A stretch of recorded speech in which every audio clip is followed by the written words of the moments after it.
প্রিয় ভাইয়েরা, আমি বলেছিলাম যে এক দল খেয়ে গিয়েছে আর এক দল খাওয়ার জন্য রেডি হয়ে আছে। তো এখানে কি আমি কোনো দলের নাম বলেছি? বাংলাদেশে 48টা প্রায় নিবন্ধিত রাজনৈতিক দল, কোনো দলের নাম আমি বলিনি। কথাটাকে আমি জেনারেল রেখেছি। দায়ীদের বৈশিষ্ট্যই এটা, দায়ীরা জেনারেলি কথা বলে, যার যেই মেসেজ নেয়ার তারা সেখান থেকে নিয়ে নেয়। তো কোনো দল এটা নিয়ে কোনো কথা বললো না। আপনারা এটাকে নিজের গায়ে যে মাখালেন, এটা ঠিক হয়নি। আমি বলবো যে এটা খুবই অনভিপ্রেত হয়েছে। কোনো দলকে টার্গেট করে বা কোনো দলের পক্ষে আমরা কখনো কথা বলি না।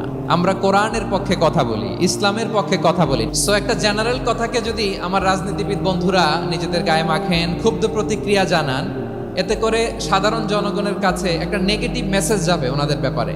এটা হোক আমরা চাই না। তো আমার প্রিয় রাজনীতিবিদ বন্ধুদের আমি বলবো, কথাটা ছিল ভেরি জেনারেল, এটা নিজেদের গায়ে মাখানোর কোনো দরকার নাই।